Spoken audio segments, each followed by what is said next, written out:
Okay, welcome back everyone. So I realized that last time we actually didn't do a recap. So let's recap what we have done in the past week. So in the past week, we have finished the ordinary least squares coding example. In particular, we went over model selection using validation sets. After we went over the coding example, we also talked about some basic concepts related to generalization. And then some more ways of model selection. For example, when the data set is pretty small, then cross-validation could be a good idea. Another way, instead of doing cross-validation, we can also do ridge regression.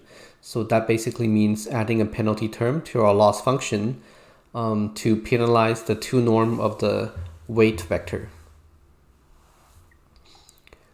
Okay, so then that was the end of the that was the end of linear regression, for now at least. Before we can move forward, we needed to do some probability review. So for that, we went over some basic terminology. Then we went over some kind of again basic terminology related to discrete and continuous random variables, including their PDF, probability density function, PMF, probability mass function, and CDF, cumulative distribution function. Then we talked about multiple variables, multiple random variables. So we talked about their joint distribution, the marginal distributions, as well as conditional distributions. With multiple variables, we can apply the chain rule, and then there were some properties related to, or definitions related to independence. And then we also talked about a Bayes rule, which is probably one of the most important rules in probability, Bayes rule. So random variables, basically, I guess they can take on a different value every time. So then we looked at ways of summarizing the behavior of these random variables.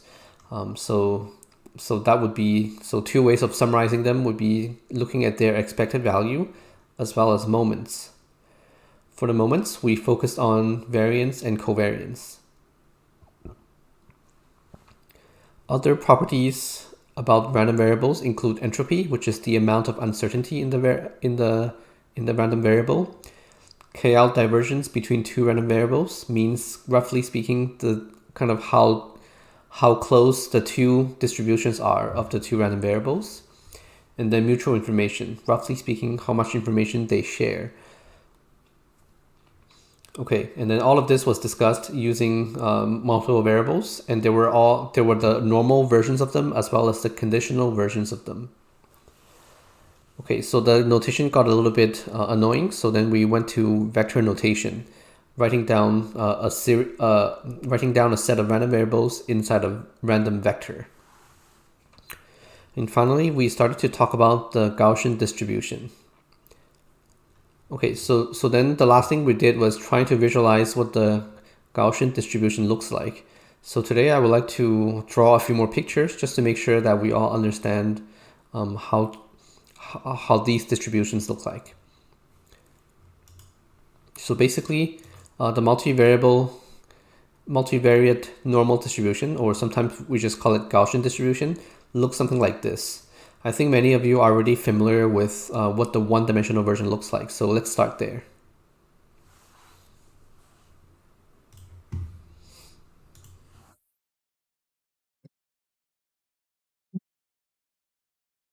Okay, so for a single variable, let's start with single variable. Let's see how I can do this.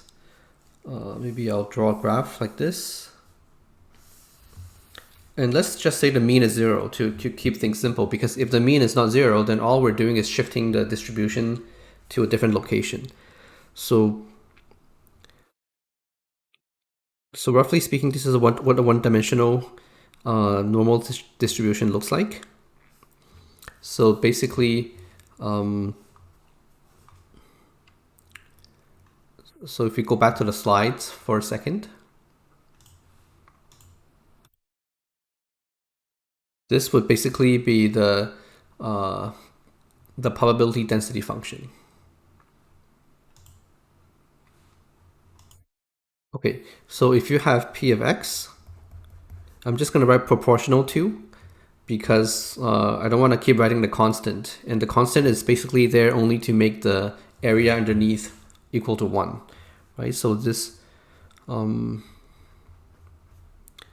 when you have the following probability density function, then this is the shape of the probability distribution. So this is actually the function. Okay, so now I want to generalize to the two-dimensional case, right? So we don't need to look at one dimension anymore. In machine learning, everything is two-dimensional. So let's just say that in 2 dimensions, we just have 2 variables. Okay, so so if you go back to the slides and you take a look, so not equal to, let's do proportional to. Proportional to the exponential of -1/2. We're going to assume that the mean is 0. So then we're just going to have a quadratic form involving only x. So x transpose, sigma inverse, and then x. Okay, and let's look at one case, right? Case 1. Sigma equals, let's keep it simple. We're going to do a diagonal matrix in 2 dimensions, and we'll do 1, 0, 0, 2. So that means that this expression will just become e to the -1/2. If you multiply the vectors out, you will actually get x1 squared plus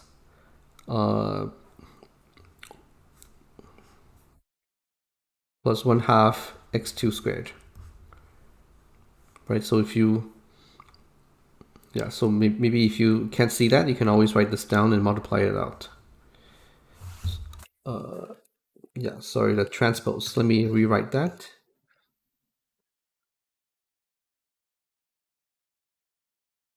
So because sigma is 1, 0, 0, 2, so sigma inverse is just going to be 1, 0, 0, 1/2. And then you have x1, x2. Okay. So if you multiply this out, you should get x1 squared plus 1/2 x2 squared. So now we can kind of add more to this graph. So let's add a second dimension. So this will be the x1 direction, and this is the x2 direction.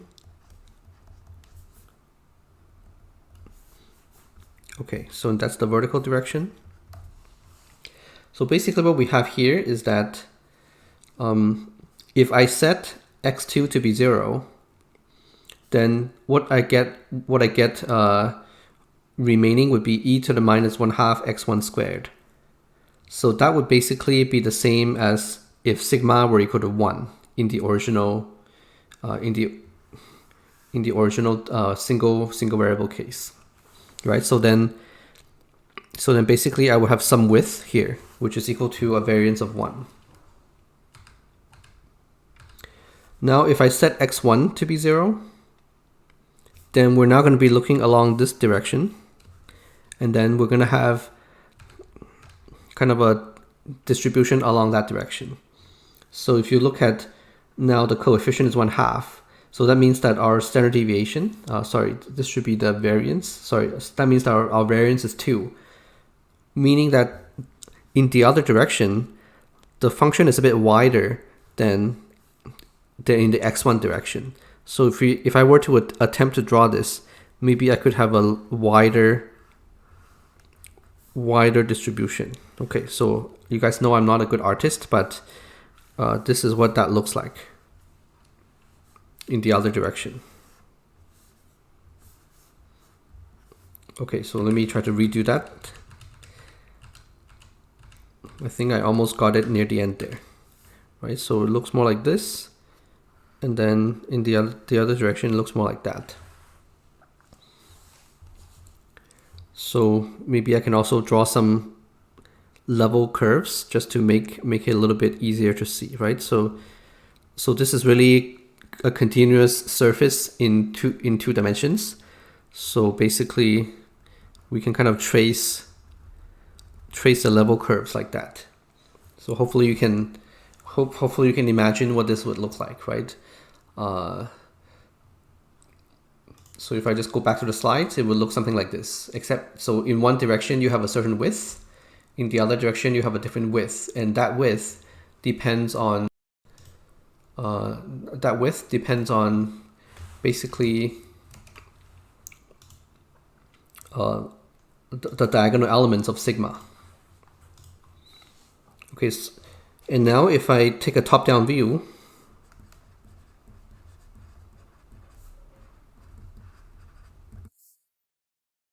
let's go down a little bit. Okay, maybe we do need to see some of the previous graph. But if I take a top-down view, and now I try to graph these level sets that I've been trying to draw. Okay.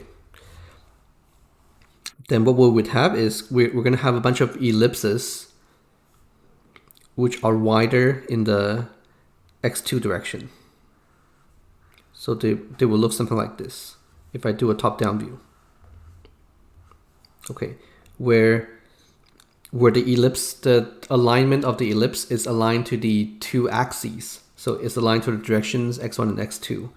And then we have the semi-axis in the x1 direction being a little less, and then the semi-axis in the x2 direction is more, right? It's actually twice as much in this case.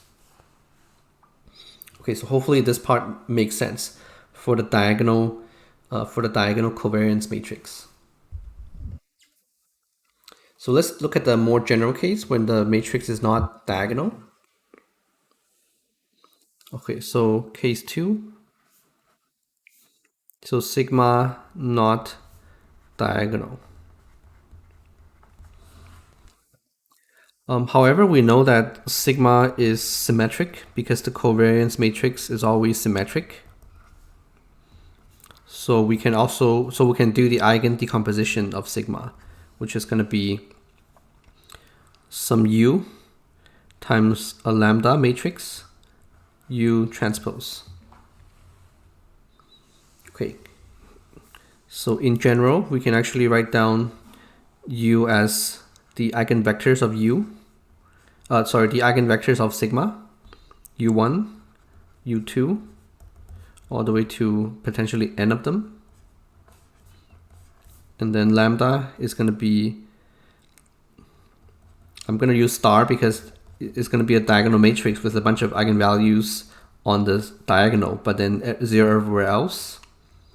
And then u transpose is going to be, well, u transpose, which is all the eigenvectors stacked on top of each other. Okay, so the lines here are basically just saying that the eigenvectors here are actually taking up the entire column in the case of u, and then the entire row in the case of u transpose. Okay, so this is kind of the general case, right? So let's specialize to a two-dimensional matrix. Okay, so specific 2D example. Let's just say sigma equals so one thing we need to remember is that U is actually an orthogonal matrix, meaning that all of the columns are actually orthogonal to each other. So let's just use, let's say, well, we can do a rotation matrix here. So cosine of pi, let's do a cosine of pi over 4 minus sine of pi over 4, and then sine pi over 4, and then cosine pi over 4. Okay, and just to avoid repeating a lot of what I write, let's just say that this is the U function, not the U matrix, not the sigma matrix. Okay. So that means U1 equals, so cosine of pi over 4 is 1 over root 2. And then sine of pi over 4 is 1 over root 2. And then U2 would be equal to minus 1 over root 2, and then 1 over root 2. Okay. So as we do this exercise, let's try to graph what we have. So this is x1 direction, x2 direction. Let me use a different color for the u's. So the u, this is a u1 direction, and then let me make sure I get this right. This is a u2 direction.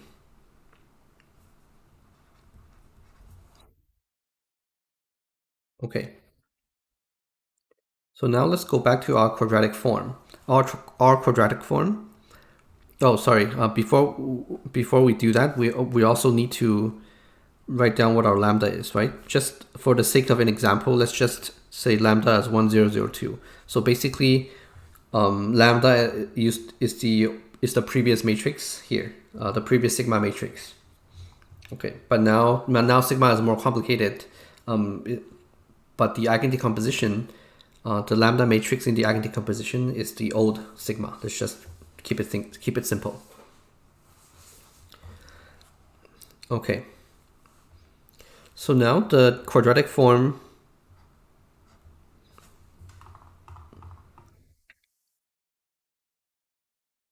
Okay, so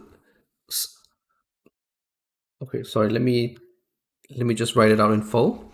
So we have px is proportional to e to the power of minus 1/2 x transpose sigma x,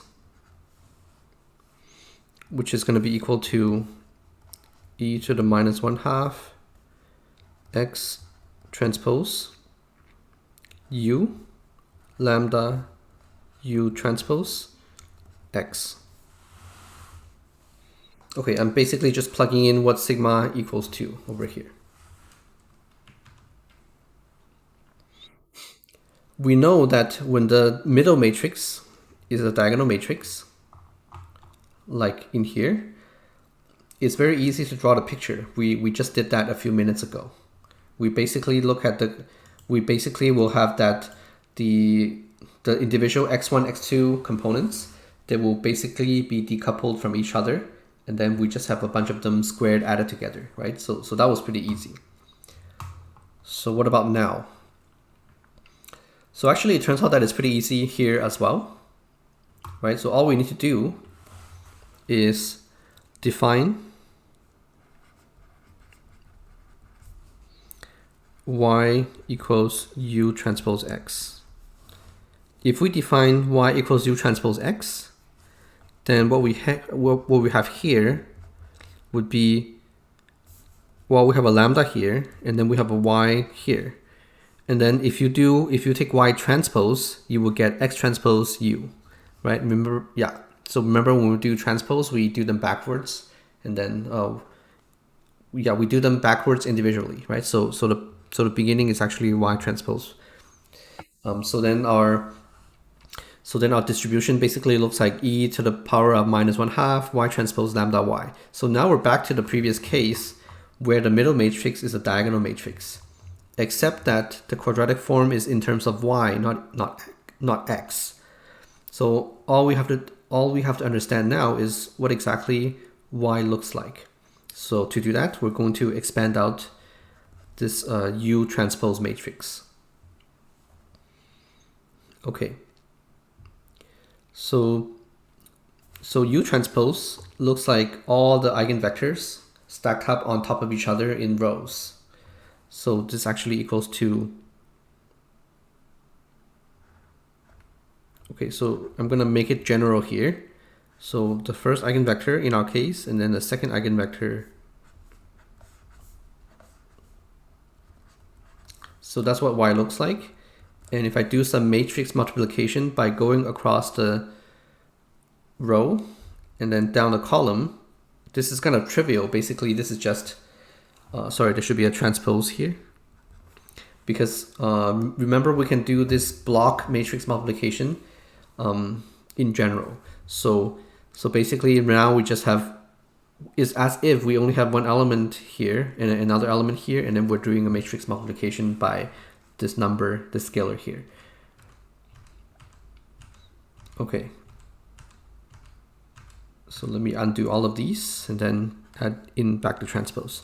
So this actually looks like U1 transpose X and then U2 transpose X.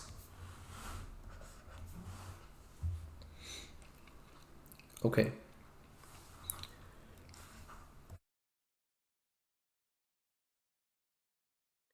So we know that actually this, it may not look like we did very much, but if you recall a few lectures ago during the linear algebra review,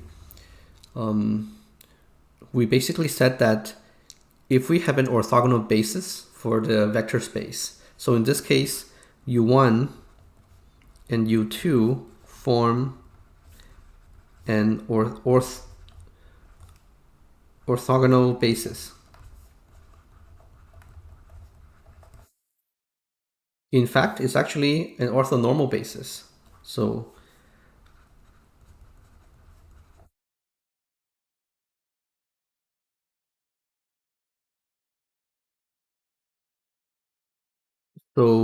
if we take Ui transpose X, that actually gives us the coordinates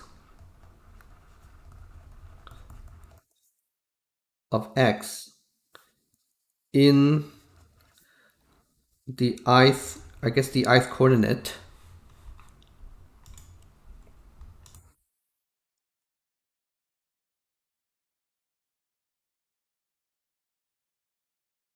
of X, the ith coordinate of X in the basis U1, U2.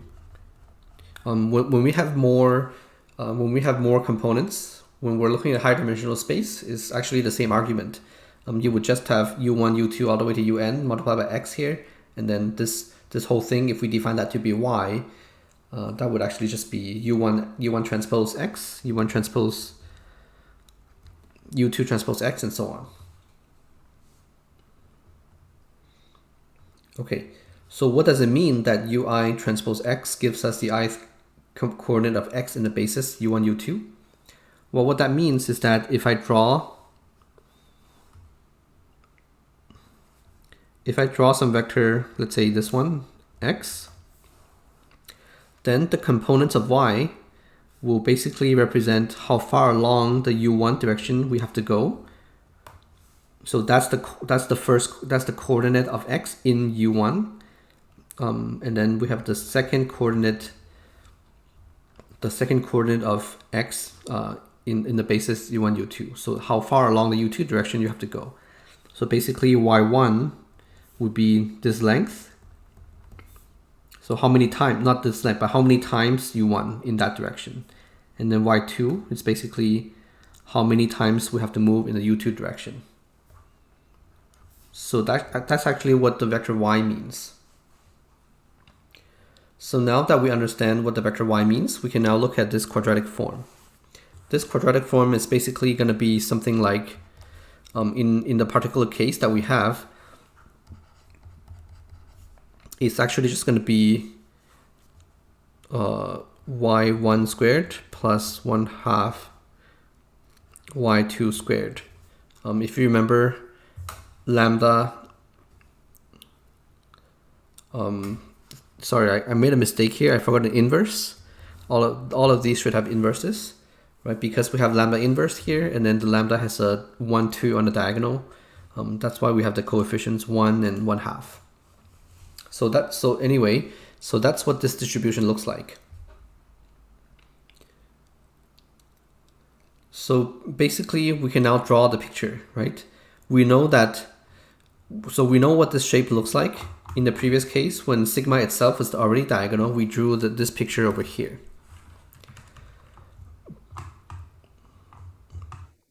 But now, and then the top-down view was something like this. And now it actually looks exactly the same, except that instead of x1 squared plus 1/2 x2 squared, we have y1 squared plus 1 half y2 squared, where the meaning of y is just how many units of u1 and u2 do you need to represent x, i.e. the coordinates of x in the u1, u2 basis. So now we just have to draw, so that means that the expression looks exactly the same, except that we have changed basis. So that means that in the y1 or in the u1 direction, we have kind of like the half of the spread compared to the u2 direction. So now we just have a bunch of ellipses which are aligned with the u1, u2 basis vectors, right? Those are the eigenvectors of the matrix sigma. So basically every multivariable normal distribution will look something like this, right? Like this picture. You have a bell shape in all directions, and then the width of the bell shapes are given by the eigenvalues of sigma inverse. And then the direction that we measure the width, the direction in which we measure the width, is going to be given by the eigenvectors of the matrix sigma. Okay, so hopefully that is a bit clearer. I think it's definitely worth taking the time to understand this. If you couldn't follow today, make sure you just rewatch this part and get a better understanding. So in this picture, I'm showing the two eigenvalues of this sigma matrix. And then you can see that when it's 1, 1, we actually get circular level sets, right? 1, 0, 0, 1. That's when we get circular level sets. And in that case, the eigenvectors are actually horizontal and vertical. But when we have some diagonal elements, the eigenvectors are actually shown by the black arrows. And then the widths along those directions depend on the eigenvalues of this matrix.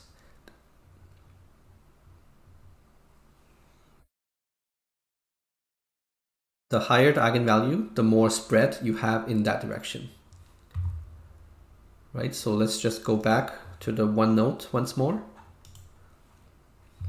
So in this case, the eigenvalue corresponding to u1 was 1. So the spread was like 1 unit along this direction. Sometimes I wish I have along this direction, right? And then the eigenvalue corresponding to u2 is 2. So then the spread in the u2 direction is actually twice as much as the spread in the u1 direction.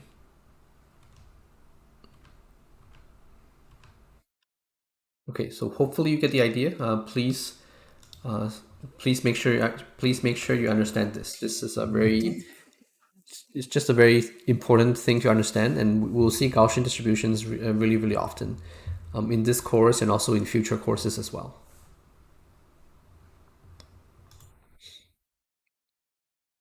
Okay, so it turns out that another interpretation of sigma is actually the variance of the first variable and the variance of the second variable are on the diagonal entries, and then the covariance between the variables are on the off diagonal.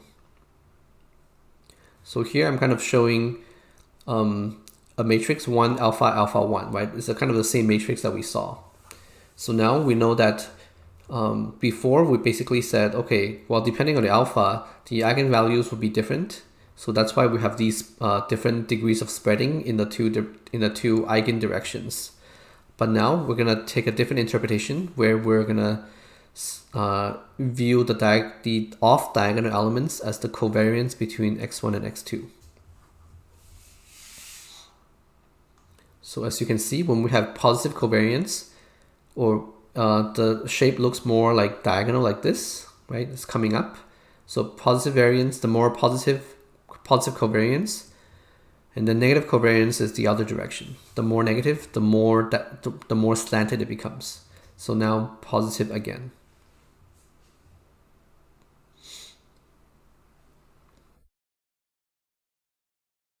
Okay, so I think this is also worth spending a bit more time to look into a bit deeper. So let's do that.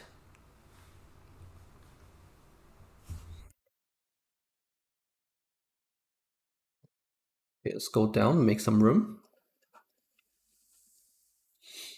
Okay, so let me just write what's on the slide first.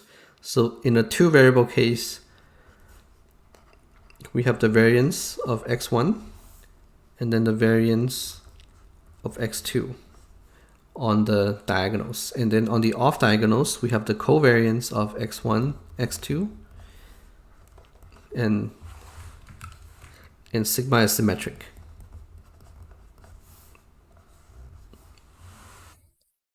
So we saw basically two pictures, right?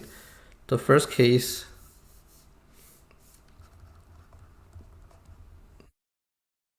is positive covariance.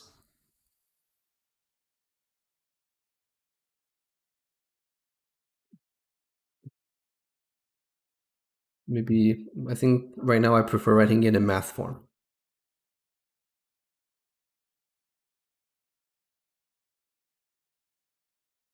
So in math, covariance of x1, x2 greater than 0. And that picture looked more like this, if you remember. Right, maybe you can just... Okay, so that's the positive covariance, and then negative covariance looks like in the other direction.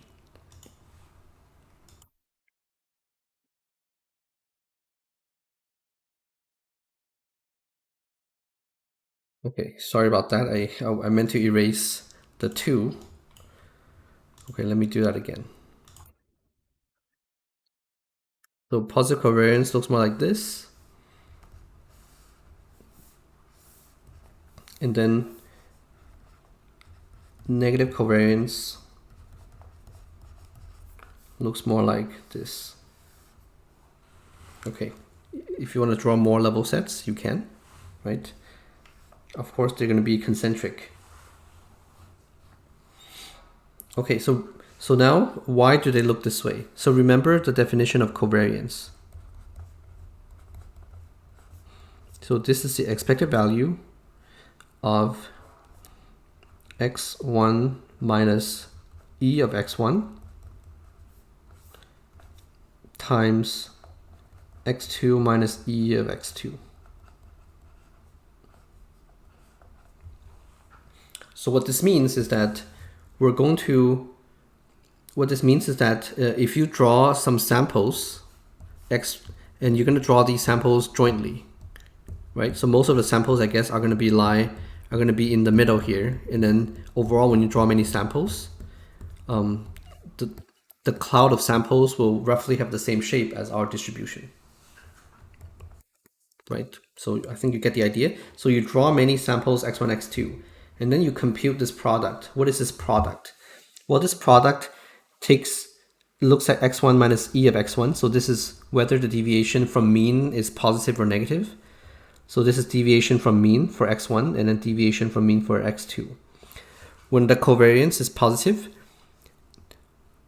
we can see that whenever x1 deviates to the high side, so whenever x1 minus e of x1 is positive, x2 minus e of x2 also tends to be positive. In this case, this line is basically e of x2, right? x2 on average is actually 0. And then this line is actually e of x1 equals to 0. Right? So on average, x1 is 0. But whenever x1 is greater than its mean, meaning we have sampled some x1 on the right side, then x2 also tends to be above its mean as well. And that kind of makes sense because of the shape of the distribution, right? It's much more likely to sample in this region compared to this region. So whenever x1 is positive, x2 also tends to be positive. So that's why this entire product evaluates to positive. Similarly, whenever we sample an x1 that is negative, meaning that it's below the mean, x2 also tends to be below the mean. it's much rarer to be in this region where where x1 is below the mean, but x2 is above the mean, right? So that's why pictorially, this is why this is a really good interpretation of the covariance. It's basically looking at when one of the variables, do both variables go above their means together or not, right? So hopefully that makes sense.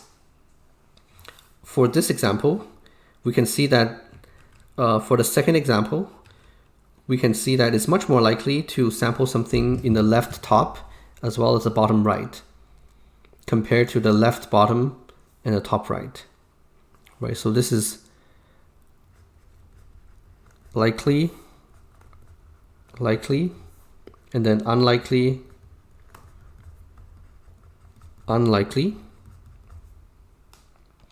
because of where the likely quadrants are.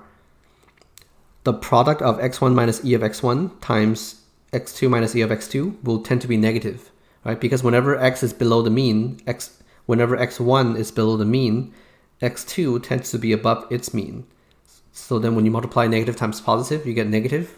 You tend to get negative. And then also the other way, right? Whenever x1 is above the mean, x2 tends to be below the mean. So that's why when covariance is less than 0, our Gaussian distribution looks something like this. Okay, so hopefully that gives you a better idea of, better understanding of covariance, first of all, and also helps you visualize the normal or the Gaussian distribution. So we can take a look again. So yeah, so negative covariance, and then 0 covariance, and then positive covariance.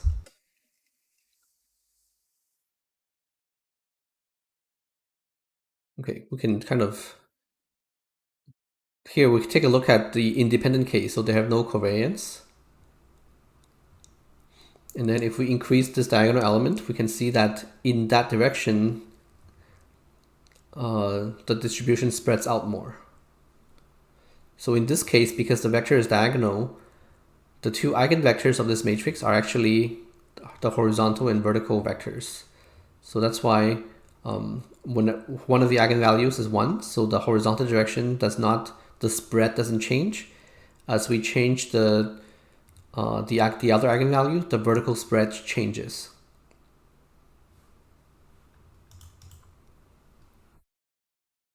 Okay, but of course, in general, the direction that we think about the spread is always along the direction of the eigenvectors, right? So I know I'm repeating myself a lot, but this is really important. Okay, so basically the ellipses will always be aligned in the direction of the eigenvectors. And the eigenvectors will always be orthogonal to each other because the U matrix is actually an orthogonal matrix. And that's because sigma is symmetric, right? So this goes all the way back to eigen decomposition. Okay, so now we have established two orthogonal basis vectors, basis directions. We just have to look at the eigenvalues to figure out the spread. The smaller the eigenvalue, the less the spread, and the larger the eigenvalue, the more the spread. Okay, so back to here, right? Okay, so that's kind of the basics of multivariate normal distributions.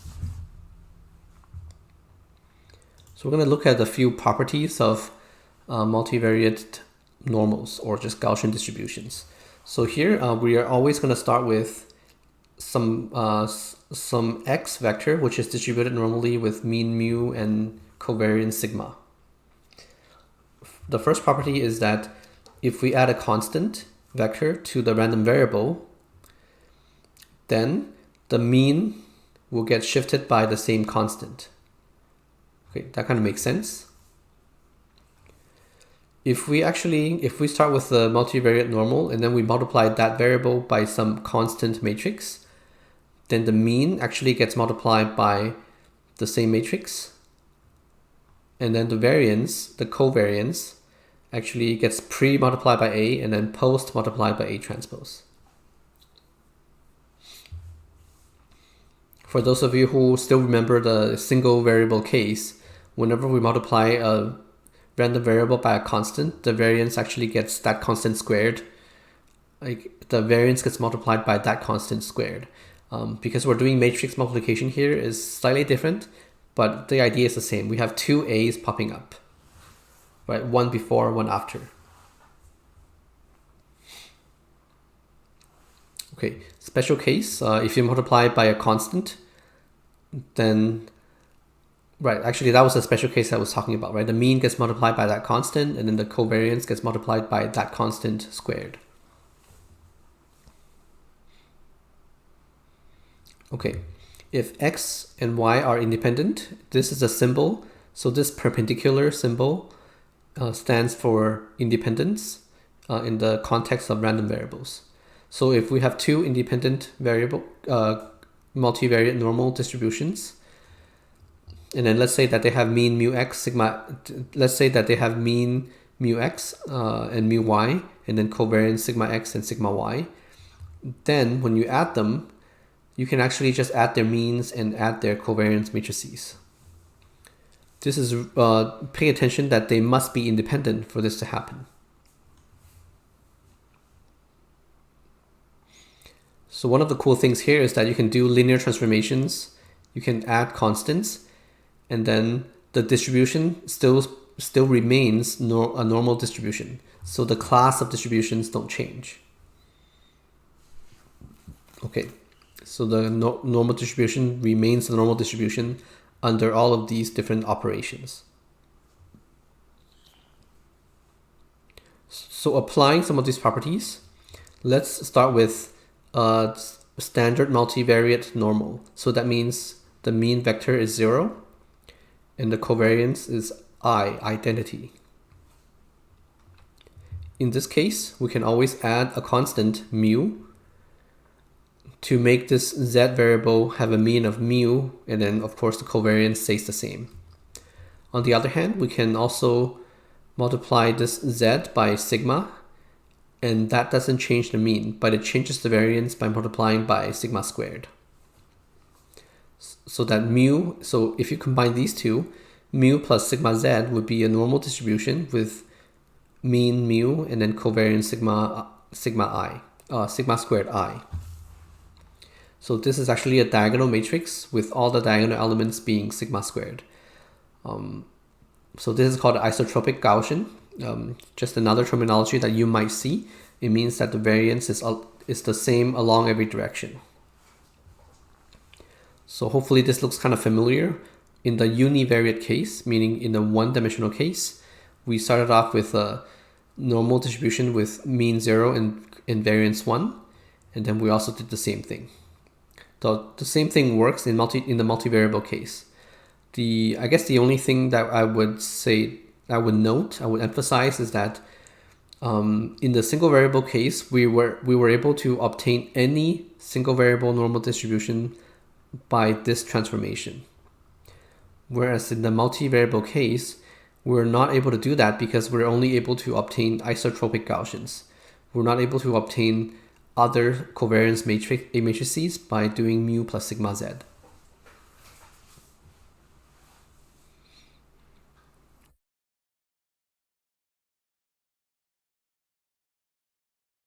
Okay. So now let's keep going. So marginalization of multivariate normals. So let me introduce a new notation. So here, sometimes people will write vector x equals two other vectors xa, xb. So when they do this, they just mean that xa will contain a subset of the elements of x, and then xb contains the other subset of elements of x. So this is kind of like nesting vectors. So just to make it pretty concrete, right? So if xa equals 1, 1, xb equals, just making sure you guys can see, 2, 0, then x would be, if we construct x using x1, xa and xb, that's the same thing as a 4-dimensional vector 1, 1, 2, 0. So that's what that means.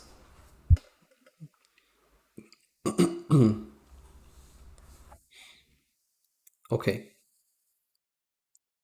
So now suppose we have this vector x, which we can decompose into xa and xb, and that's distributed normally with some mean, and the means will be blocked, will be kind of divided into blocks, mu a and mu b, where mu a corresponds to the mean of xa, and then mu b corresponds to the mean of xb.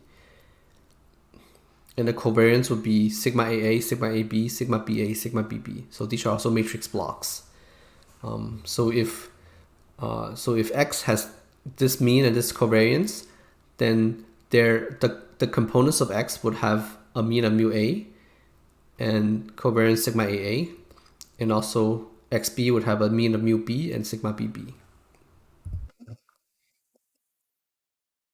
Okay, so yeah. So probably it's good to write this down because it may be the first time that you guys are seeing this kind of notation. So we'll do one quick example. So let's just go with what we had before. So let's say that X equals XA, XB. So this part is basically just us dividing the vector X into two parts, right? The first part XA and the second part XB. And let's say that is distributed with normal distribution. Let's just use, and I'm just writing something random. Let's say the mean vector is 1, 2, 3, 4. And the covariance is 2. I'm just writing some random numbers here. Okay, but I can't do that because the matrix needs to be symmetric. So hopefully you guys also caught me on that. So what's the best way of writing this? Maybe I should write down some random things on the diagonal first, and then I will mirror everything.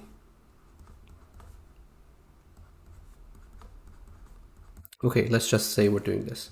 So suppose we had this, suppose we had a vector x, which is distributed normally with this mean and this covariance.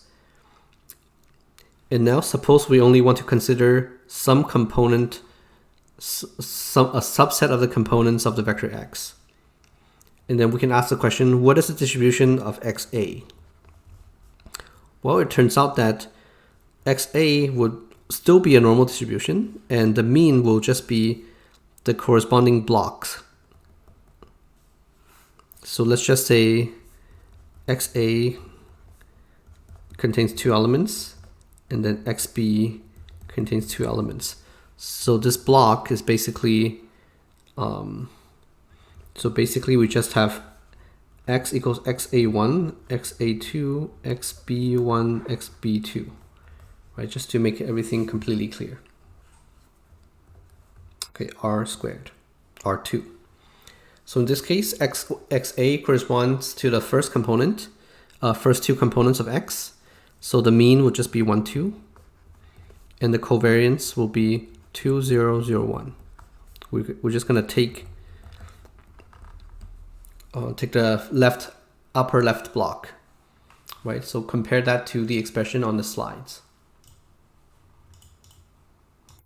Right, so I'm taking the first block, the block of the mean corresponding to the block of the vector, and then the block of the covariance, upper left block of the covariance, corresponding to the first whatever elements of that vector.